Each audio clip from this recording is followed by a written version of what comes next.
Sorry, JR. Kailangan ko unahin ang anak ko. Ito lang ang paraan para iligtas ko siya. Huwag kang mag-alala. Hindi ka mapapahamak. Kampante ako na hindi ka sasaktan ni Betsy dahil anak ka niya.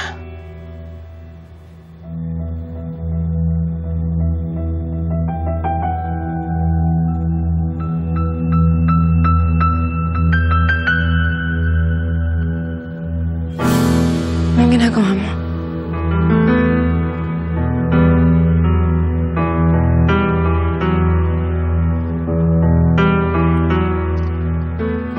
Sarah, tawag mo si JR.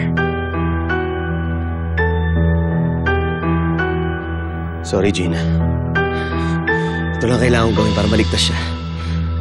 Sarah, naiintindihan kita. Kasi gusto ko rin iligtas si Mindy. Pero ano? Gina, tumatakbo ang oras. Kapag hindi pa tayo kumilos ngayon, baka mahuli na ang lahat.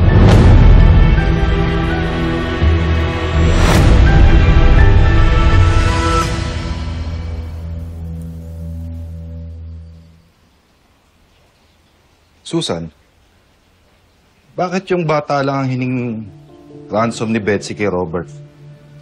Paano naman tayo magkakapera niyan? Relax ka lang. Pag nakuha natin si Junior, tsaka natin huhututan si Robert. Para maobliga siya magbigay dahil anak niya na mismo yung hawak natin, hindi lang apo.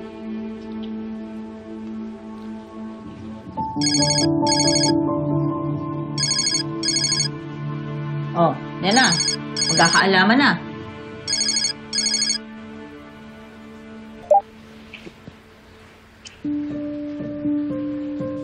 Hello, Gina.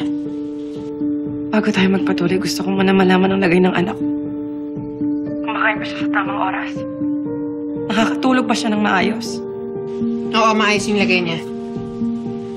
Ngayon sabihin mo sa akin, nagbago na ba ang desisyon ni Robert? Pumapayag na ba siya ibigay yung anak ko sa akin? Walang alam si Daddy sa gagawin namin. Kaming dalawa ni Gerald lang ang nag-isip ng paraan para mabalik ang anak mo sa'yo. Good decision, Gina. May iti-text ako mamayang address. Dalhin mo si JR doon mamayang gabi. Siguraduhin mo lang, Betsy, matutupad ang usapan. Oo. Makakasama mo na yung anak mo mamaya.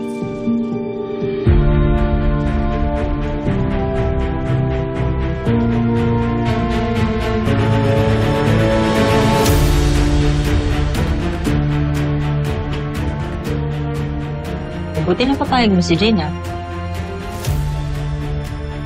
Kala ko, papahard to get pa siya. Sigurado ba kayo? May bibigay talaga nila yung bata at yung pera. Oo. Desperado na si Gina at si Gerald, kaya gagawin niya ang lahat para makuha lang anak niya.